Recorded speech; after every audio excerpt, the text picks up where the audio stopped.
It's really fun today to be here with Cory David Barker, who contacted me about a book that he has written. He's the lead author on a book with a number of other co-authors. The book is called Foundations of Arch Disciplinarity, which is kind of a big word, but Cory's going to break that down for us. Interestingly, one of his co-authors is Brendan Graham Dempsey, whose name has popped up in the corner quite a lot recently.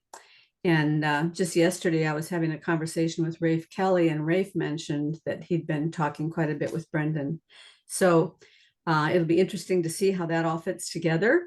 And before we get started with looking into the book, Cory, maybe you could tell me what it was that led you to write this book and what was on your heart and what you think it might accomplish. Well, I don't know. It's sort of like asking that question and then giving an answer is looking at like the whole trajectory of the development of me as a person. And yes, exactly. That's what we want to hear. well, I mean, there's like the long-winded version, but I could probably try and give like a nutshell version, which is that when I was a teenager, I got really interested in comparative religion. And then that led me to Carl Jung and the work that he did. And so by the time I was in my early 20s, I had read basically everything he wrote. And I don't consider myself a Jungian per se. I mean, one of the things that Jung said was that each person needs to individuate themselves and find their own truth. And then, like if you find other people who are coming to similar conclusions, then you can come together. But from reading Jung, I got interested in comparative psychology. And also he did a lot of like bringing in the humanities in terms of like comparative philosophy, comparative religion in terms of like the entry point that I found him. And so, yeah, then it was comparative philosophy, and then it arrived at comparison of sciences. And then it was, how can I fit together everything everyone knows about everything? Jung had this sort of notion of archetypes in people. And so I wondered if there were archetypes in nature. And so, yeah, I just ended up doing this long autodidactic inquiry, spending all day at the library for like a year and a half, reading encyclopedias and ordering books and seeing if I could find universal patterns in nature. And I did. And I created a framework out of it. But I also noticed that like other people had their own sort of frameworks, these sort of like big picture frameworks that try and find unity across all of human knowledge. So yeah, like over time, eventually I ended up doing a master's and, did inquiry into social science and discovered developmental psychology and yeah, I mean, that's sort of like the nutshell of kind of how I got there. There's this sort of like recognizing disciplines, looking at the interdisciplinary relationships that exist between them, and then eventually broadening out to the point where all disciplines are brought in, and then looking at different ways that people try and fit everything together. And then that's how I and others who are part of the Arch Disciplinary Research Center, that's how we sort of like found each other and formed the organization. And so this book, Foundations of Arch Disciplinarity, is basically like the state of the art of where we're at in terms of advancing human understanding in this way. So does that differ from consilience? Well, I mean, in what context are you talking about, like E.O. Wilson's consilience? Yeah. I mean, I read part of that book. I got discouraged with it because the reason I bought the book was that I started thinking that my way of thinking was a kind of consilience, but the way that I think about all these different disciplines is more like they are kind of all one thing, in the same way that you could have, there's some physics term, I can't remember, some paradox, Tarski, there's something Tarski paradox where you can have many. Alfred Tarski? Well, Banach-Tarski paradox, where you have a sphere, but the sphere is actually made up of many spheres, each of which is unique to itself, but somehow they're all interconnected. That's more the way I think of all the disciplines, but the way E.O. Wilson wrote that book, Consilience, is more that they all stack up on top of each other, one learning from the one below, so that they're not equal in a sense, but some are foundational and then some build from there. I think that's right. Yeah, okay. So so there's different languages that people use to describe the evolution of human advancement. And one of those lineages is in terms of scopes of inquiry. So there's disciplinarity, interdisciplinarity, transdisciplinarity, and now we're introducing archdisciplinarity. So the notion of consilience actually can carry all the way through. So like if you're working just in one discipline, in one domain, you want to integrate everything you understand that belongs to that domain, understand the total possibility space of what can happen in that domain, so that you can take actuality spaces of things that are actually happening, and then you can map them together. And then when you do that, you can better operate on that system, like whatever it is you're trying to operate on. So I think it's the same thing with interdisciplinarity, except, you know, now we're trying to find consilience between two disparate domains and see how they fit together. And then we can use them in conjunction for joint problem solving. And it's similar on the transdisciplinary scale, where people try and wrap their arms around everything and bring that all in and try and solve for complex problems. And so archdisciplinarity is just a further advancement on that. Now we're just taking all the different ways that people have brought everything together into some kind of consilient unification framework. And we're doing comparative studies on the different ways that people have done it and trying to say some things that are common across the different approaches. And so when you're asking me before about, like, you know, what are some of like the things that come out of this, is the identification of arches. And so arches are universal archetypal patterns of nature that appear to persist across these big picture theory of everything frameworks. Certain properties and categories of properties that super smart people use to organize and put everything into arrangement, everything that people understand. And there's a lot of different ways that people do it, but these, even though people have different expressions for how they go about orienting things, there's still these similar repeating underlying patterns. Yeah. Is there a way you could give me an example of one of these patterns? Yeah, so the one that I would start out on would be universal computability. So normally when people think about computation, they think about computers, and then they get angry because, you know, somebody is comparing people to computers, but we're not computers. We're like living, breathing creatures. And that's true. And I agree with that. But there's a different quality to what is meant here when I say universal computability.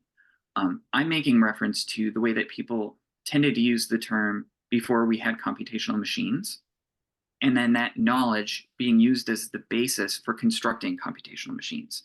So the way that people were understanding computation earlier on informed the technologies. So by universal computability, I mean that there are entities that exist, and then they have relationships, and then there are relationships within the relationships, and it creates a system. And then that system becomes a new kind of entity. And then the process recurses, it repeats. And so we can see this repeating pattern across any given domain of human knowledge. For example, in matter, there are substances, forces, and configurations. So you have entities, you have relationships between entities, and then you have systems, these configurations. And then the configuration becomes a new substance, and then the process repeats. And this creates an increase in complexity of the building blocks of the physical universe. We also see the same thing in life. Our cells have relationships with other cells, and then they form a higher level of organization. So you have like anatomical units, you have animation between units, and then it forms a higher level of organization. And then that organization becomes a new kind of a unit, becomes a new kind of an entity that has relationships with other entities that creates an even higher level of organization. So you can see this, from cells to tissues to organs to whole organisms to the relationship between organisms in ecosystems. And another example I would give is in semiotics, like in meaning. Like we have units of meaning, we have semantic units, and then we syntactically relate them. And then this creates an overall pragmatic. And then that pragmatic has a new kind of a meaning that is sort of compounded everything in which it's composed, which we then use as a new unit to relate to other units, and so on and so forth. So universal computability is one of those arches that we see show up across these different frameworks. For example, like so I would use examples that probably the audience would be most familiar with. Like, for example, integral theory is quite popular. He has this whole notion of holons. This is what holons are.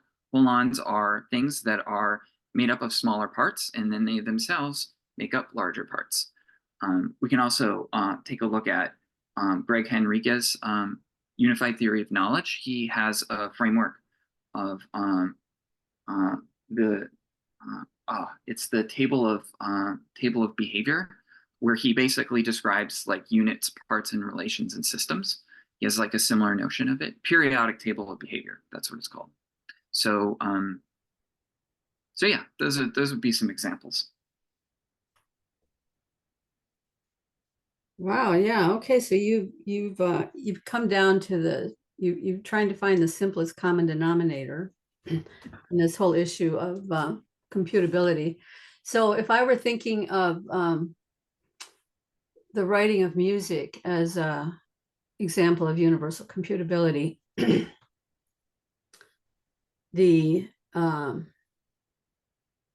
in that case, you have to have a composer.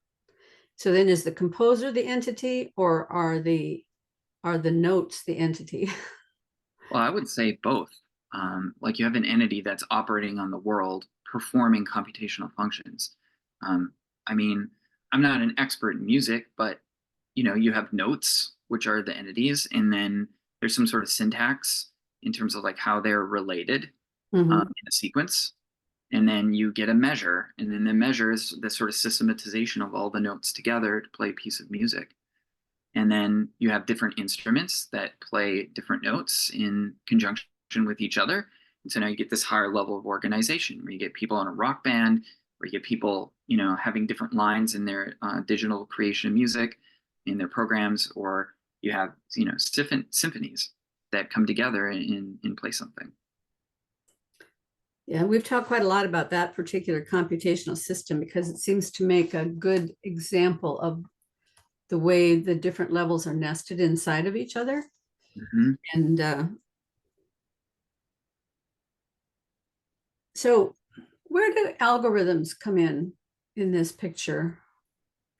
Is the algorithm what's making the relations, or? Well, I don't know. That's a good question. I mean, the way that I think about algorithms in relationship to universal computability would to say that there's like forward and backwards computation. So like when things run forward, things are assembling, they're coming together into a larger whole. And then when you run computation backwards, then things are breaking down into their parts. So you could, for example, relate this to like thinking, like you're constructing a more complex idea, or you're, synthesizing, or you're analyzing, you're breaking things down into parts. And I think that people use both of them, right? Like if you're trying to understand a complicated problem, first you want to figure out what all the elements are. You want to break them down into their parts and understand how they work. And then you want to combine them, reassemble them into something more complex. So I think that there's like when you take like universal computability to behaviorism and developmental psychology, like there are frameworks that describe transitions as people go from like one stage of behavioral complexity to the next. So two of them that I would like to use as examples is the model of hierarchical complexity and dynamic skill theory. First being from Michael Lamport Commons, who I was lucky enough to have as a mentor and advisor when I did my master's. And the other is from Kurt Fisher, who's in the brain mind. He ran the brain mind science department at Harvard. Actually, both of them worked at Harvard. So so to speak to this notion of algorithm, in the model of hierarchical complexity between stages is described something called transition dynamics. And what transition dynamics describe is each incremental transition step as someone goes from one behavioral form to another behavioral form. And the way it works is that a person has a certain way of thinking or doing or feeling, just a way of behaving, and then something new gets introduced into that space. When something gets introduced into that space, it can create destabilization because you have your way of doing things, and now there's this other way of thinking and doing and feeling. So generally what people will do is they'll either be super contrary to it and just like reject it right away because it's not the way that they already are. Or if people continue along this trajectory, they will say, okay, so maybe the way that I'm thinking and feeling and doing things doesn't solve for everything, and this other way is also useful. And then this causes an oscillation. So people will do one way of thinking or doing or feeling or behaving in one case, and they'll do the other in the other case, but they can't quite reconcile how both can exist in the same space. They just kind of take it as a given. But if a person continues their development, eventually they'll do that thing I described before, where they'll say, all right, I'm going to break these things down a little bit and look at them in more detail, and then reassemble them back up and then fit them together. And then when they're able to do that, they're able to reach a more complex behavioral form. So like a really basic example is like a kid trying to figure out how to ride a bicycle, right? It's like you have your sensory motor and you have your representation, and you're doing this coordination to coordinate your representation of what you want to happen with what's going on in your sensory motor system. And so sometimes you'll kind of like, the kid will lean too far to one side or too far to the other, and we put training wheels on. But eventually there's this equilibrium that's established. They create this intermeshing between these different systems in themselves to create that balance, which I think is associated with, what is it called, like equilibrioception. So another example is if we're in a relationship with another person, whether it's a friend or a partner or someone who has differences in politics, there's like different people have different points of view. And in order for us to do the democratic process, we listen to what both persons have to say or both parties have to say. And then we drill down into the components of like why they, like what motivates them for having it, what their real deep needs are. And then we try and come back and reconstruct something together that, you know, both sides can agree on, a higher level of equilibrium. I think this is like basically what democracy is supposed to do, right? It's like you have like different parties, and then they sit down and they talk out their differences to find some sort of like higher order resolve that can be satisfiable to everybody. Yeah, there's one thing my husband is always talking about. He immigrated to this country from Hong Kong when he was 10 or 11 years old. And whenever I start complaining about how polarized we are as a nation, he says, you should always be thankful that there are two parties, because that's the way that you can finally get at the truth. You know, even if our system isn't doing it like they ought to in terms of talking to each other. But that is where the opportunity for growth lies, is in really trying to understand, I think, what it is that each party has as their ultimate goal. I mean, I'm a little bit of a softie. I tend to think that everybody wants the best for people. We just have different ways of approaching to find a solution for what's the best for people. I mean, some people think that there are more malevolent forces at work, but it's easier for me to believe the best and to just try to understand what the policies are that people hope to bring about the best for other people. So I'd like to say some more words on the politics thing, and I think I can say some things that can be generally agreeable by both sides. I hope. So like, so people who are conservative tend to want to preserve the equilibrium that they already have. And people who are progressive want to continue developing. They want to find new ways to integrate new things and come up with better ways.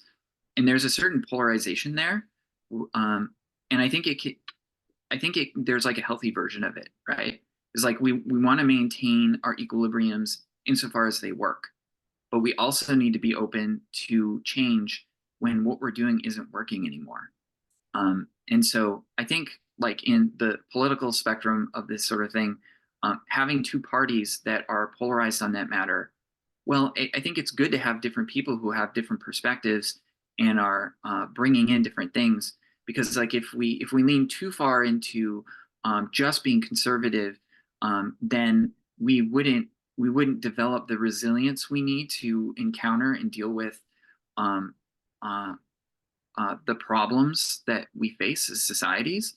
But if we are too progressive and we develop too fast, we're not able to keep up with the consequences of what we create, and we're not always able to think through the implications of the consequences of making those changes.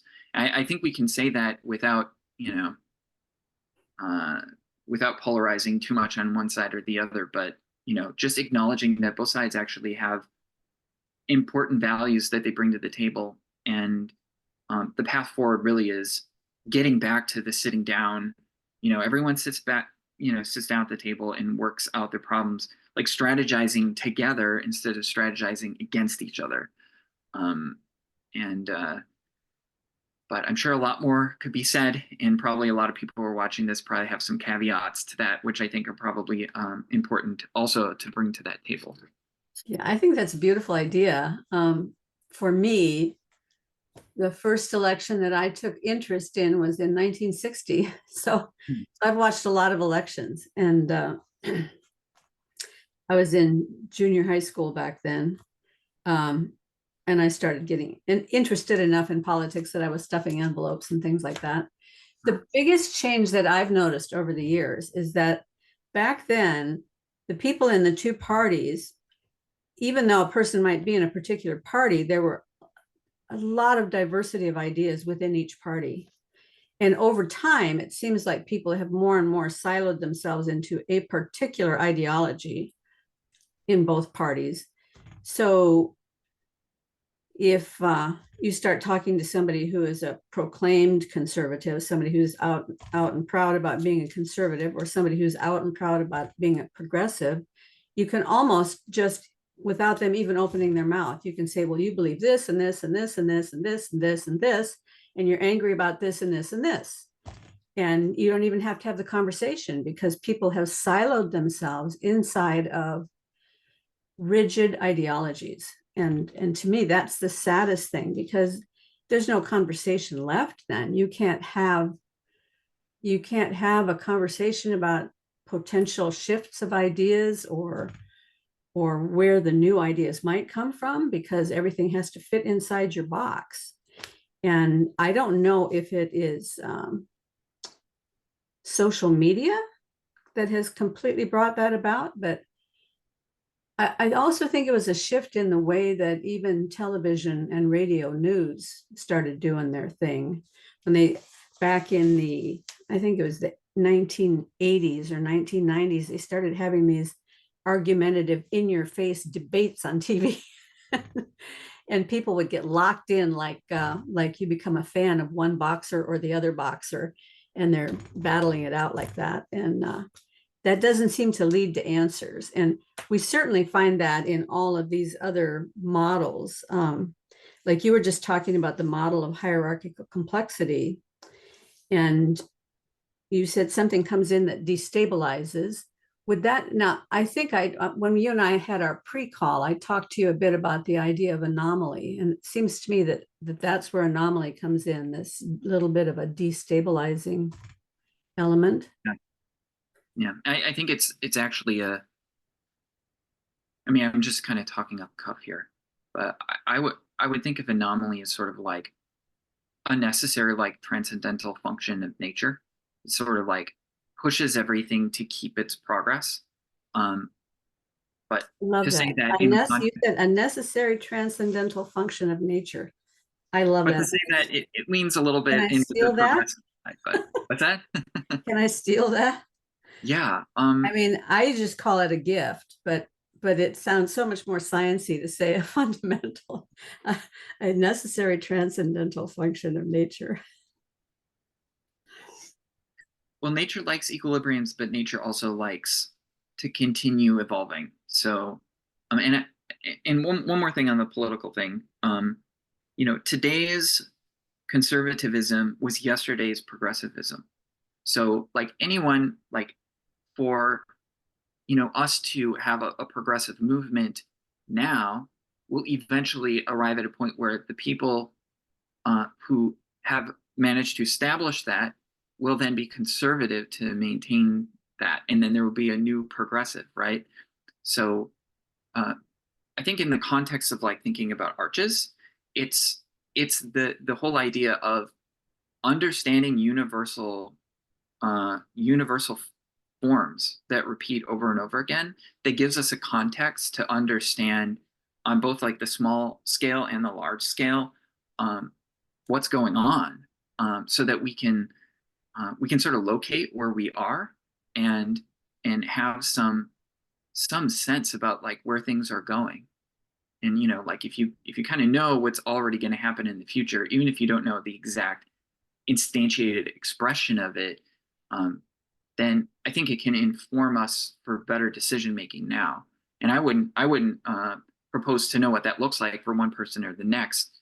I'm just talking about these arches, like these universal patterns themselves that seem to persist, which themselves are an approximation. And I'm sure that as time goes on, we'll get better at understanding what they are and how they work. But I think like for what we talk about in the book, like we're sort of presenting as a contribution to human understanding what some of these things seem to be, which we can then have conversations about and build better ideas on, build better ideas about. Yeah. I mean, that's like what science does, right? It's like you make propositions, you put forth hypotheses, and people test them out. And if they hold, they become a theory. And they seem to hold. And there's plenty of evidence in the book for it. So maybe they've graduated to theory, but it's like putting these things forth in the world so other people can take a look and then verify it themselves and come back and have conversations, and we can all sort of together come to better understandings about how ourselves, the world, and the universe works. Would you say that the scientific process is a kind of universal computability pattern?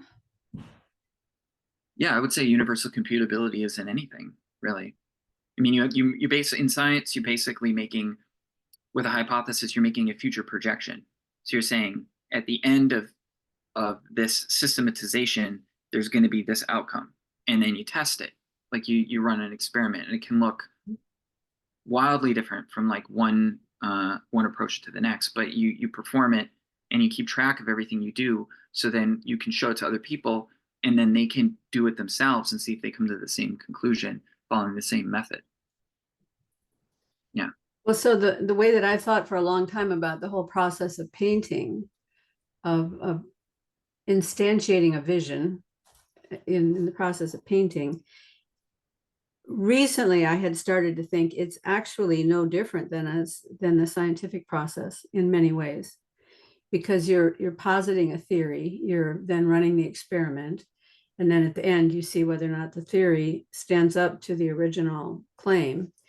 When you're painting a painting, you have a vision, and then you run the process, and at the end, is it representing that vision or is it not? And usually not, because the vision always outruns the skill. So in order to get to the vision, you have to take a look and say, what skills do I need to develop now? Begin to develop those skills, and then you run the whole process again. And then I started to think, well, that's no different than the way we live our lives. I have to make a decision. What am I going to do in the next step? I have to try something. I don't know if it's going to work or not work. I mean, every move that we make in life, we don't know if it's going to have a good result or a bad result. So you run the process, then you take a look. Did this have a good result or not? And so it all seems to be the same pattern. So when you start talking about this as universal computability, it totally makes sense to me. Yeah. So I'll sort of like maybe give some context to like how I'm thinking about it, and then say some words if I can remember. I don't monologue too long and forget what I was trying to say. So like in academia, there's different ways that people divide up uh, human endeavors, like in the scholarly context.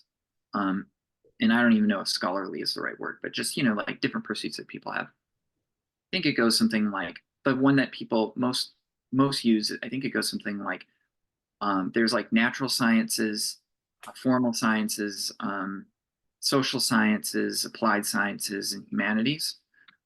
And sometimes people divide up natural science a bit because you have like, the physical sciences and life sciences and things like that.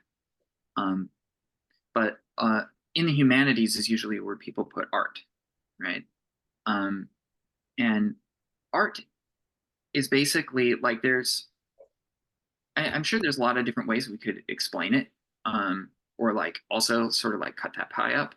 But one of the lenses I find useful is thinking about it in terms of like utility versus aesthetic. And so there's like the practicality of creating something. So it fulfills some sort of like special purpose for some end. And then the aesthetic is purely for the qualitative positive experience of the thing, or being able to create like some kind of experience itself. It's paying attention to experience itself.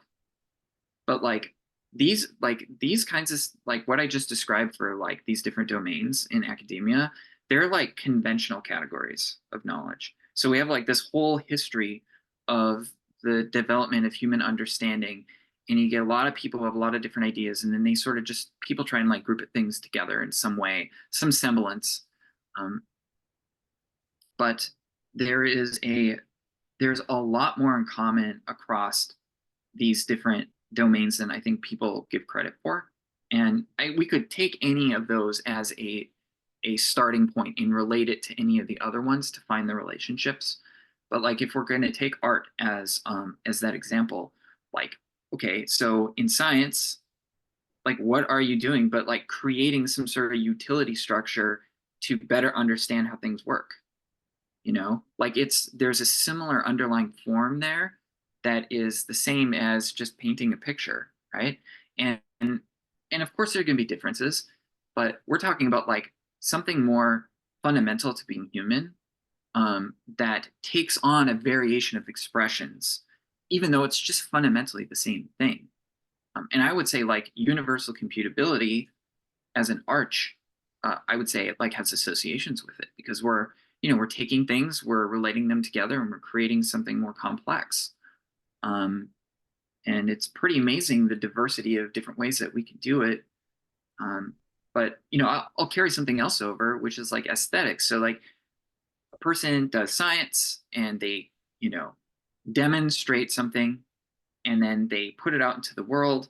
But if you can't wrap it in some sort of aesthetic that's appealing to people, then it's really hard to get people to grok what it is that you're trying to say, right? So people will like come up with illustrations, both like figurative and metaphorically speaking, to be able to communicate ideas, to be able to get through to people, to relate it to things that people already understand, to transfer the importance of what it is that they're contributing. So yeah, I mean, I think that there's a lot of relationships between different domains of human inquiry, just on account of the fundamental human nature of like what it means to be a person in the world and operate on ourselves and on life. Yeah, so when I'm making a painting, you have the initial vision, what it is I'm going to paint. Maybe it's just in my head, or maybe I've got a photograph, or maybe I'm looking at a scene out in the world. And I put a stroke down on the canvas, and then begins this process of computation, because I'm looking at that stroke and somehow I can assess, and it's the somehow that's very important, because there's a whole lot of stuff behind that somehow, but somehow I can assess, is it in the right place? is it the right color? Well, what do I mean, right? Well, is it contributing to the vision? Is it contributing to making the thing that I need to make in that space? So there's a measurement going on, a kind of a judgment that goes on with each stroke. And then the next stroke has to be related to that stroke. And it has to also be related to what's going on inside of me in this whole process of judging and measuring. And so as the strokes go on, not only are you building something on the canvas that is all the pieces are related together and all the pieces are related to this original vision, but the thing that you're building on the canvas now has a context, and every new stroke changes the context. So the context that's already there, you lay down the next stroke, and that's changing the measurement.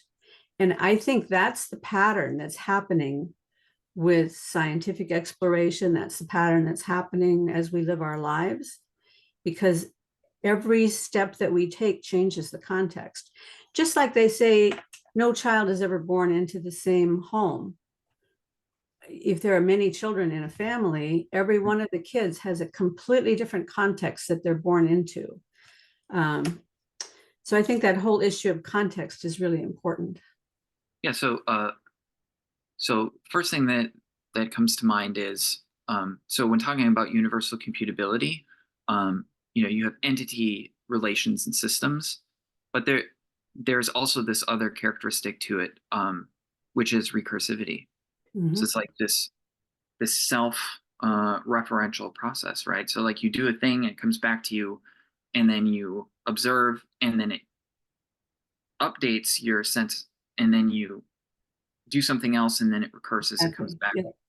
I mean, this is like, literally built into our bodies. Like every single second, our brains have this onslaught of information that's being, absorbed by our senses. And I mean, you can try and like quantify all, like, take a time period and slice it up into increments, but it's like this sort of like smooth series of our experience in every millisecond updating, across that time series to formalize some semblance of recognition. And so this is like fractal, like it's going to apply to anything and everything that we do in any given moment. Mm-hmm. And the other thing that came to mind was, I could see like, I'm not being antithetical to what you say here. I could see other people, some people saying, yeah, but like when I do art, I just sit and I just start doing things and it just sort of comes out of me. And I think that's true also, but that can get carried over into science as well. I mean, how many times have I can't think of like an example off the top of my head, but I'm sure we've all heard of an example where someone, they're like, I was just taking a bath and suddenly I had this epiphany about how this thing worked. What is it that somebody did that? Like they literally like was in a bath and then they saw the water. That was Archimedes. Yeah, so Eureka. He went. The urban legend is he went running out into the street naked. Eureka, eureka! It had something to do with the displacement of an object in water. Yes. Yeah. Yeah. The point being here, it's just, I think that like intuitions can, be in both places as well, right? Like. Well, in terms of people who say the art just comes out of them, I can understand that from the standpoint of sometimes you can get into a flow state and you can finish a painting and you look at it and it's like, where did that even come from? I don't even have any, except that I know that even in a flow state, that because of our conscious and our subconscious always working, that there's something that is causing you to pick up that other color or to mix these colors together and to make that color and to apply that. There's something that's going on there and then the other thing that is lying underneath all of that I think is, I'm guessing also lies underneath your arches, or maybe is some of your arches, is that part of what's going on in our subconscious that we're not even aware of is we are, there are a system of principles that kind of govern what makes something beautiful or makes something Yeah, I'll just use the word beautiful, make something beautiful. And that is it harmonious? Is it unified? Is there contrast that catches the eye? Is there repetition? Is there variation and gradation and balance? And these things naturally show up in works of art that are captivating. If you can walk by a piece of art in a museum and not even glance at it, then those things probably aren't going on.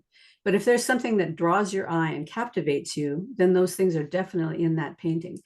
Maybe the artist wasn't conscious of putting them in, but they're there because that is what draws the eye. And that's been observed over the centuries and categorized and taught to people now.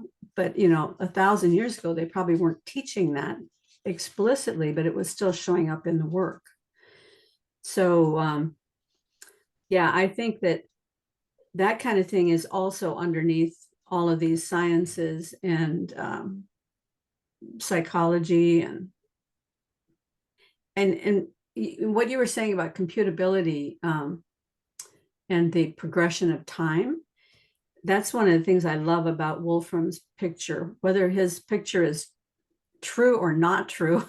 It's a beautiful picture of thinking of space consisting of all of these unique particles being affected by this constant updating of time, because we're conscious of that as human beings. I mean, they'll try to say to us, oh, well, time doesn't exist, but we are conscious of that movement of the updating of time.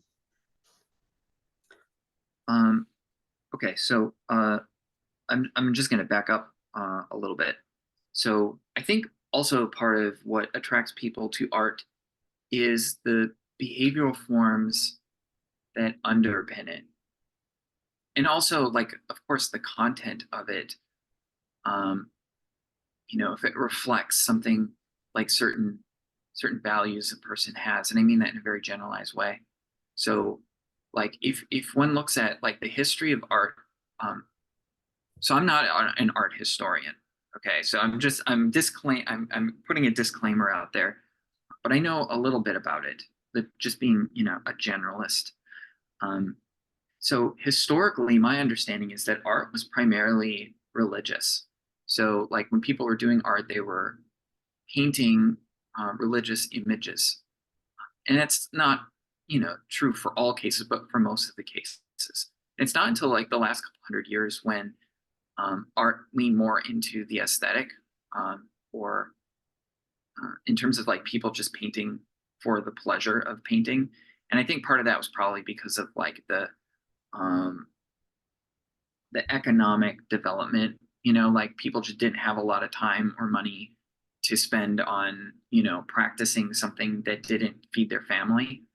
But like I'm thinking, like the last 100 years, like for example, so just thinking about developmental psychology and thinking about art, and then thinking about how art can sometimes reflect the way that people think in a society in a way, like this notion that sometimes new ideas will come out in art before they come out uh, in other forms of expression, because there's like the artist is sort of connected to their unconscious in a way, and they're able to allow things to come out of them more fluidly than if you're trying to like write a technical book about how something in the world works.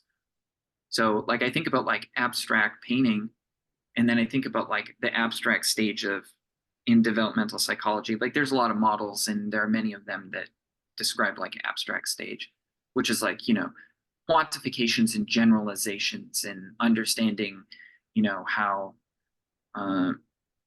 things can overlap and share properties, but be their own classes and things like that. And then I think about like Picasso, one of the few artists that I could probably just remember right now. But like in Picasso's work, it's all about perspective. So like as civilization around him was developing into understanding how to look at things from different perspectives and combine them together, then we have like an artist such as himself that like draws these paintings where you see different sides of a person all simultaneously. So I think art can also reflect not just the individual, but also like this sort of like unconscious development that a society is going through. Um, I used to get High Fructose. It's like this magazine, and then they would have like all these interesting art styles, and I would reflect on them, just amazed like how many unique styles people could come up with. But then also reflecting on them from like a developmental psychology lens, in their symbolic representation of like what they represent about different ways that people can be and express things that have like an artistic expression, but maybe comes out in other domains of life in different ways. Yeah, that's a very interesting path to go down.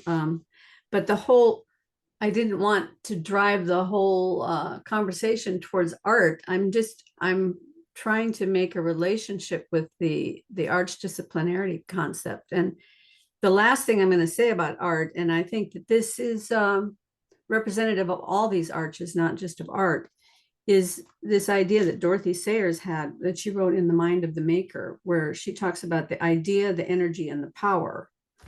So in your framework of universal computability, it would be the entity, the relations, and the system.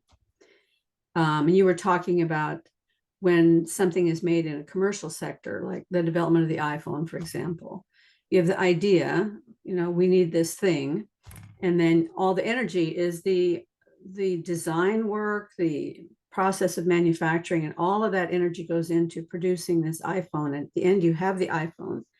Now, the power is that the power that object has in the world, the way that people relate to it, their perspective about it, their opinions about it, how it might influence them. That's the power. So, and maybe that's a different arch than universal computability, but I do definitely think it's an arch that shows up everywhere. Yeah, I mean, I think they're along the same lines. It's a variation of expression of a similar idea, and that's like the whole point of arches um, is to try and boil down the most essential features of a thing, or of things in general, like how things work. But once you have that, then to make it useful, you have to convert it into um, something tangible, right? Like real world, on the ground things. So I think like what you're describing is like a really good example of how we can do this. Yeah. Well, let's take a look at some of the other things on your list after universal computability. Can you see this page? Yeah. Okay, maybe I can make it a little bit bigger.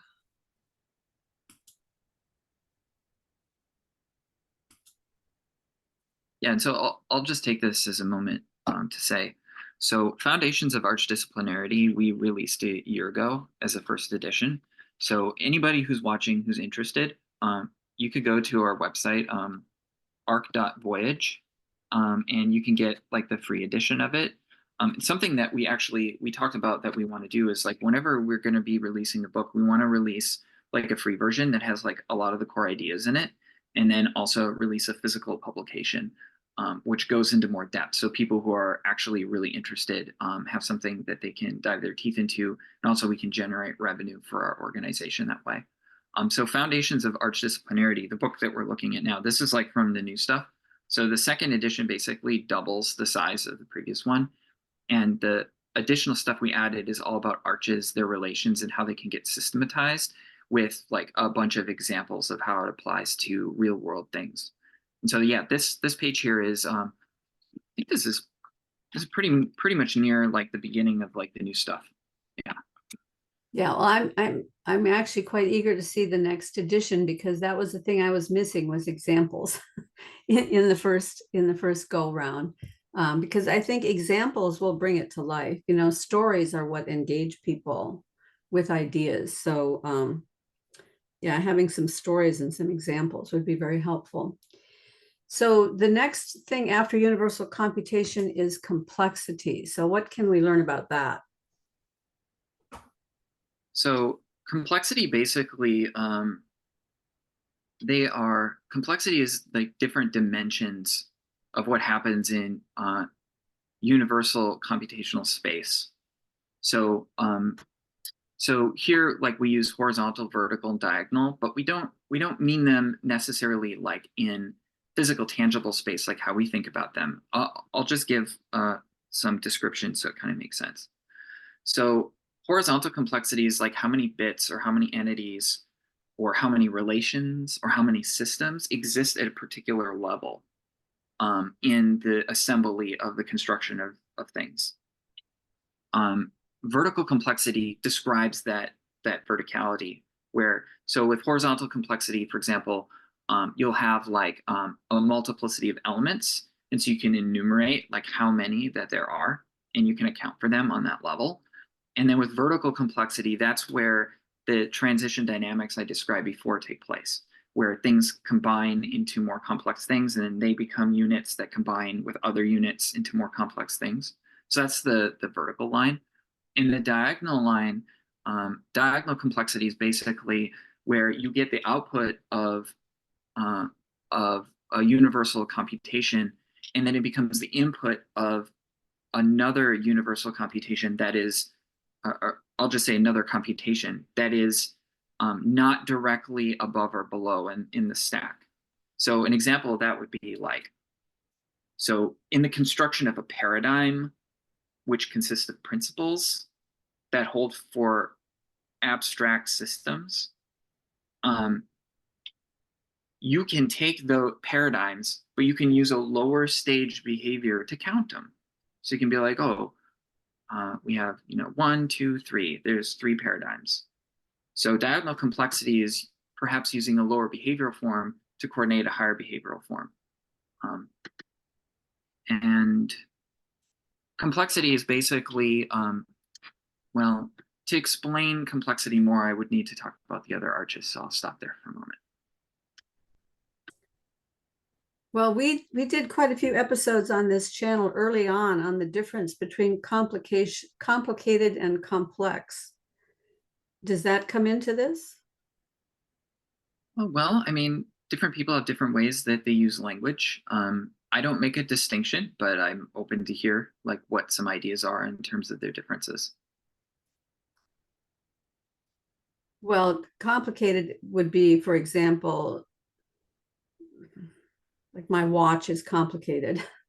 It has a lot of parts. But if you put the parts together the same way every time, you're going to get the same watch, even though it's complicated. It might be difficult, it's complicated. But something that is complex can have unexpected variability. I might be saying this wrong, but I think chaos theory and complexity theory kind of jump into this other arena that goes beyond complicated. Yeah, so I think like so if we're taking complexity and then we're having so sort of a polarity between simplicity and complicatedness, then we're talking about enumeration, like how many elements are involved. And as we know, like people can only keep track of like so many things at one time. I think it's like somewhere between 4 and 7 average person. And then when you start going beyond that, then you have to do special mind tricks to like remember. But yeah, I would sort of like position it like that. So if we think about like, so you have units that are having relationships with other units, and then they're forming system, they're intermeshing together, forming a system. So if you have a low number of elements that are composed of the system, then we could say that system is simple. But the problem is that when you start having those elements relating to other elements, and then they combine into something more complex, and you get another stack and another stack, I think that's where the complicatedness starts to come in, because there gets to be so many things going on, so many moving parts, that it's hard for us to keep track of everything going on at one time. Now, in developmental psychology, basically, you have different stages of behavior, and the stages are associated with how many nests that a person can coordinate, right? So, like, if we're talking about coordinating paradigm, then you have to be able to coordinate the principles. You have to understand how the principles are associated with abstract systems of representation about concrete real world things. And then about those concrete real world things, their own interiorities. So it creates multiple nests of coordination an individual has to do to be able to comprehend everything that goes into that area, which is why it takes people years to like develop understanding. However, insofar as we understand like universal general procedures or the general algorithm for constructing that intelligence, then we can reflect on that and align how we understand intelligence with our own intelligence, which then makes it easier for us to coordinate more nests. But there's like a genetic component to it as well, which is that some people are just better at doing math than other people. Like the parietal sulcus part of the brain you do calculations with is just they have more brain matter there than another person. So at the same time, I think that there's we have to have some understanding that not everybody's brains can do everything perfectly in exactly the same way. But I think like just in general, the universal procedure is going to be the same like across domains. It's going to be the same universal computational procedure to get from one stage to the next. So complexity helps us organize the elements that go into a computation, how many stacks of computation there is, and when someone comes out somewhere and then they plug it in to some other stage that's not directly related. And then we can get really clear about we can get like we can map out a general space and be really clear where we are. And then if we get stuck, then we can articulate exactly where we're stuck in the transitions, which then can help us unwedge our stuckness. Have some idea of where we would be going next. And then that can inspire us to, fill it in with whatever that immediate context might need. Mm-hmm. I can see it would be helpful with education, particularly. My husband is a person who's very motivated to learn when he needs to learn something new for a new task.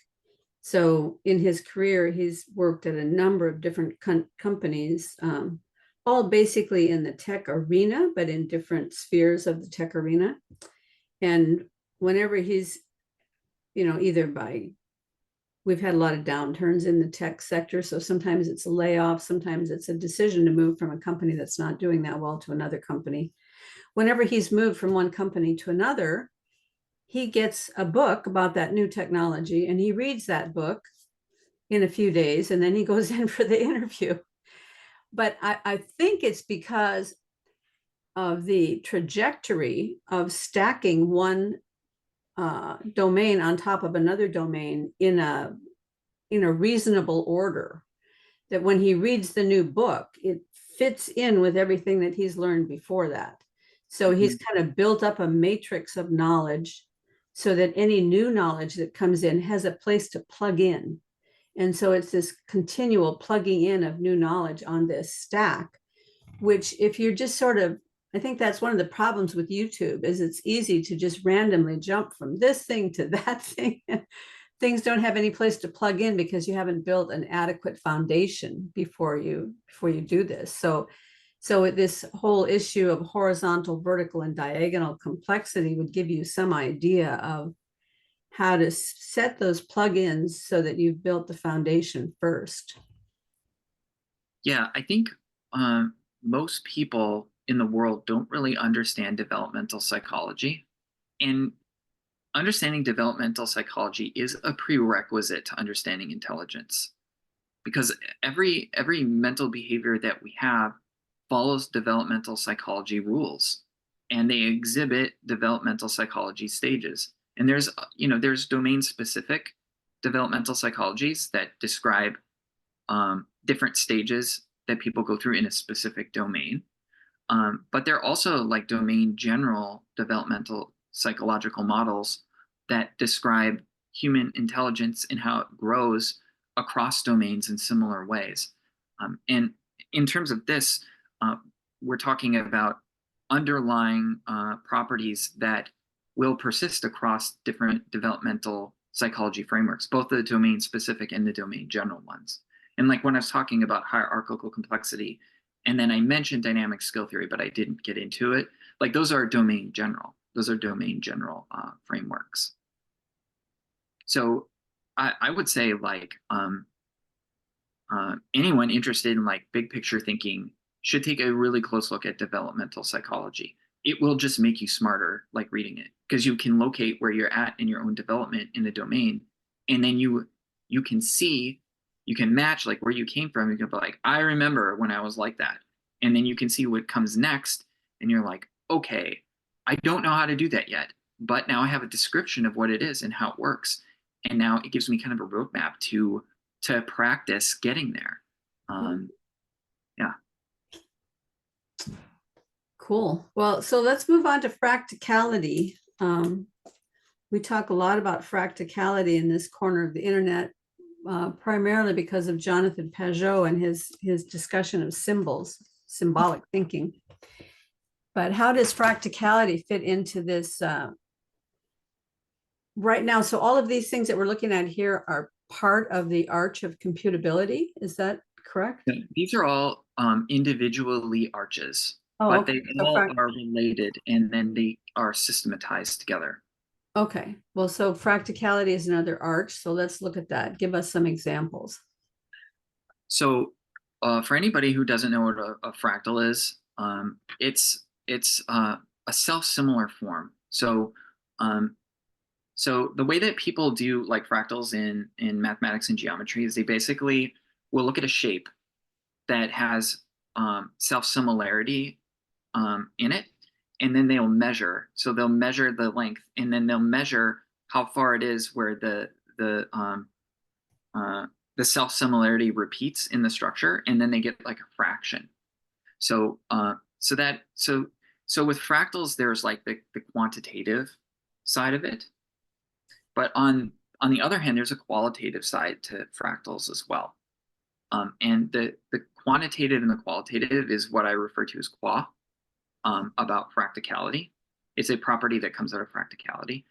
The qualitative side of fractals is, remember how earlier I was talking about, oh, we can look at matter and there's like substance forces and configurations, and then it repeats over and over again. Well, that's a fractal. And if you look at like the building blocks of life, how you have like anatomical units that animate into high levels of organization over and over and over again, following the same procedure, that's a fractal. So these are qualitative fractals where you have this triplication that repeats over and over and over again of this universal computability. And so when we look across the diversity of all these different quantitative and qualitative fractals that exist in nature, and also I'll add as well, because of what you had said before about symbols, like semantics, syntactics, and pragmatics, and then it stacks to create more complex meaning in the semiotic domain.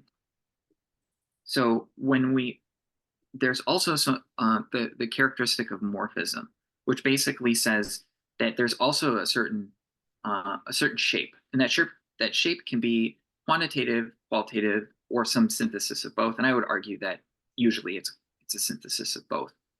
But you get like a general form, and then that form is what is self-similar. So the importance of this notion of morphism is that it allows us to see how complex patterns repeat over and over again, to sort of like extract what this generalized universal characteristic is.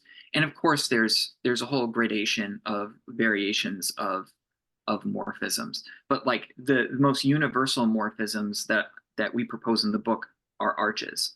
That these things will show up everywhere.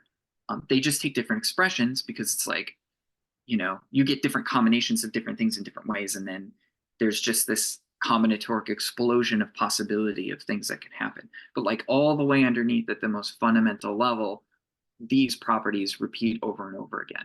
So I would say that we can apply fracticality to any of the arches, and they'll all be expressions of morphisms, like universal morphisms. So an example of a quantitative morphism would be, let's say, the Fibonacci sequence. And then Yeah. the qualitative aspect of that would be the golden mean, or the way that the Fibonacci sequence shows up in different living things like pine cones and pineapples and Yep. But also in like the structure of a pine cone, it's going to have anatomical units that are in relation, Mhm, form systems, and in the building blocks of that organismic component. So fracticality is both, like it's both things simultaneously, both the qualitative and the quantitative. mhm. And for whatever reason, people have just sort of like glanced over the qualitative. But I think we have a lot of evidence for it in this book, and there's plenty of sections where we discuss how fracticality shows up in um, matter, life, and mind. Mhm. Great. Well, we probably have time for one more, maybe one more thing. And boundaries is a big thing in my world. So let's take a look at boundaries. So permeative boundaries basically says that like whenever you have um, a complete computation and then you get a new whole, like a new entity, that it creates this boundary space. So whenever that happens, then it creates an interiority, and then it has an exteriority to everything that isn't in the immediately intermeshing of that space. So asking like, you know, um, where it started, that's sort of like a metaphysical notion that uh, I'm not even sure the answer for, but we can at least look at what is we can observe, and we can see that this shows up everywhere. So wherever an object is separated from anything else, it expresses like permeative boundaries. So how the boundaries actually happen, I could relate to universal computability as well. So like if you have like an object, it has exteriority and it has a bounded space in its interior, and then it comes into contact with other objects at that same in that same horizontal space. But then if they intermesh, then they start sharing their interiorities, and then that's what causes um, a new kind of boundary to be created. But the boundaries that each element has still maintains, at least in most cases, like it'll maintain to a degree. So, and that way we can still make a distinction between cells, even though they make up tissues. Or we can make a distinctions between tissues, even though they're making up organs. But there's a certain kind of a nestedness that happens. And where something is considered interior and exterior can change depending on what level of building blocks that one is at. And when we're talking about like developmental psychology and people developing increasingly more complex behavioral forms, it's not just for like architectures of building blocks of nature, but it's also like for processes as well. There's like a certain process space of like what's being allowed into particular coordination, and then those coordination spaces get conjoined with other coordination spaces, and then that gets conjoined at a more complex level. Now that the transjectivity, it's kind of interesting to me because John Vervaeke and I both seem to have coined it at the same time, but we didn't know about each other. Um, and our ideas are kind of similar, but they're a little bit different. I place transjectivity as I got my notions from Nicolescu, uh, which is the notion of the included middle. So you have objects and then their interior subjectivity in relationship to each other, but there are also properties of nature that pervade both the interior and exterior of objects and subjects. So um, so examples of this would be things like time, space, and energy. They persist, their properties persist, and no matter how many integrative levels of building blocks you go, these transjective characteristics will persist. um, so that I think is a kind of a summary of what permeation boundaries is about. Um, well, I have a couple questions about that. First of all, you said you got the idea of transjectivity from Nicolescu. Yeah. How do you spell that? I think it's Niculescu,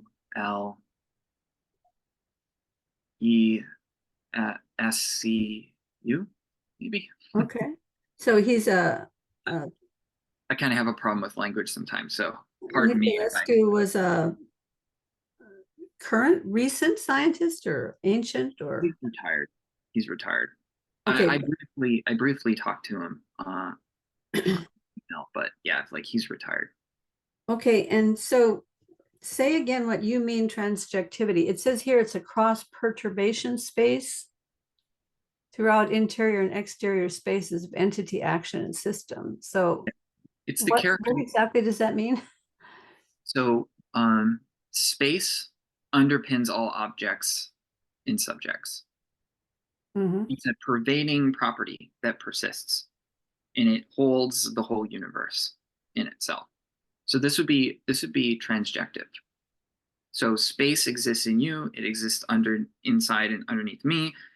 Everything around us is the pure potentiality and possibility for anything and everything to actualize. This would constitute an example of what is meant by transjectivity.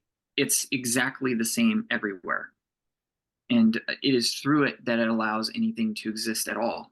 We could say the same thing about energy. Energy is another universal class, like space, which is the pure being, and all objects and subjects share the same underlying energy. It's just transforming in different ways and taking different expressions. And nature doesn't waste anything. So when a particular formalization of energy disperses in the sort of like entropy, negentropy kind of context, then it just gets absorbed by all the other systems around it. Like there's no separation between different increments of energy. Everything is just a smooth permeation of pure being, which takes expression in different big picture frameworks in different ways, and then we can go back like historically into like religious notions of this sort of thing. So when John Vervaeke talks about transjectivity, he's more talking about the space that opens up between two people and connects their subjectivity or is a kind of space in between the subjectivity and objectivity of something.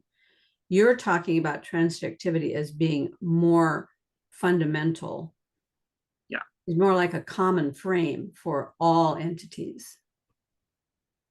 Yeah. Right? I would say that, yeah, I would say his expression is similar, but it's more specific to like human affairs. Whereas like what we're talking about here, we're talking about like cosmic, universal, archetypal patterns of nature that persists not just in human affairs, but it persists independent of us in and across everything. Mm-hmm. Well, I mean, that's what I think is kind of interesting about your book is that what I've always sort of intuited is that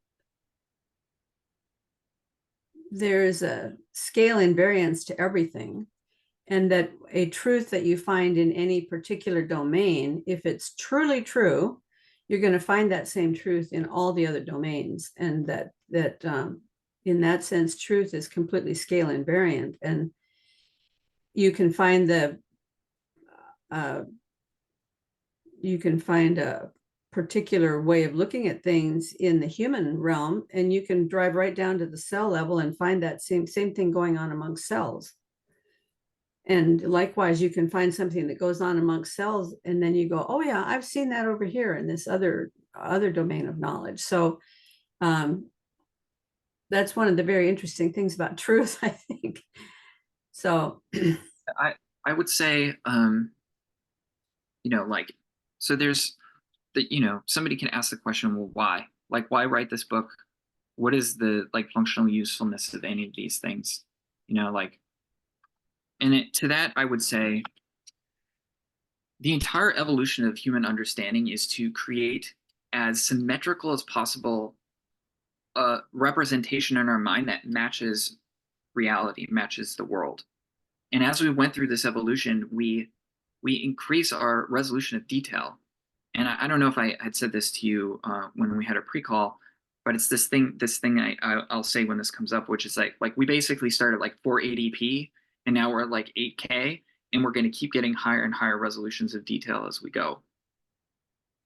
So in the world, what is life but confronting complex challenges and then learning to overcome them?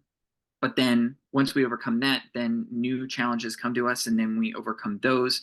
So it's this constant process of coordinating differences and creating higher, more complex equilibriums, and trying to find increasingly more satisfiable ways of being and doing in the world. And so, of course, now we're at this stage of globalization on our planet. So we can talk about like local issues that we have, like as human beings in our lives, the challenges that we face in ourselves in relation to other people, in our environments, in our cultures, in our societies, as a nation, and then across the entire anthroposphere. So there's this question, like, are there things that we can understand that are universal? And if we can understand those universal things, can it help us universally problem solve across any given domain? And we're facing a lot of like super complicated, really dangerous challenges on a global level that we need to figure out ways to work out. And yeah, I think things are getting better. Like we're coming up with a lot of ways to make the world a better place. But it's kind of slow.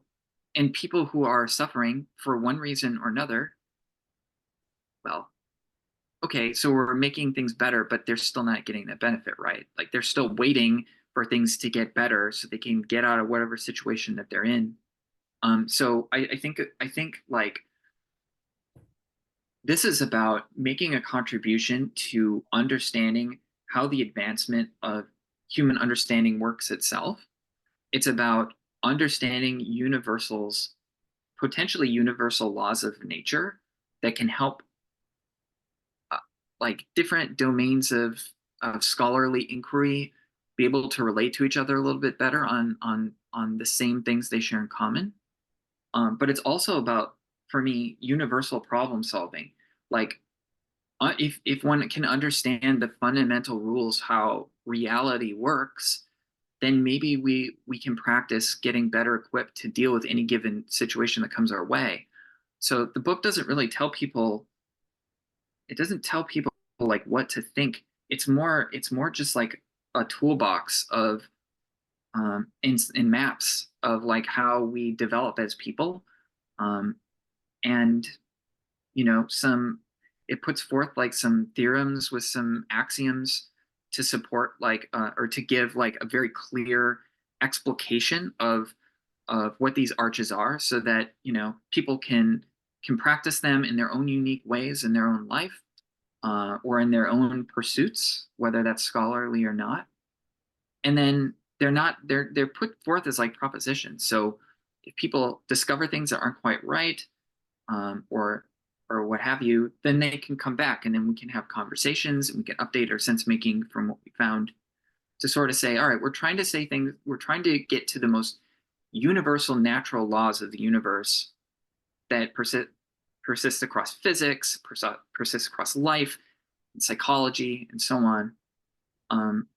But also like stay open, you know, just like we do in science. It's like stay open to new possibilities, new ideas. And so we can increment further to getting higher resolutions and work out whatever errors that we have in these kinds of things.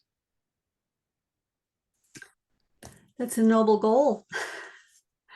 Yeah. And you said that people can take a look at the book at arc.voyage. Is that ARC dot voyage? Arc.voyage.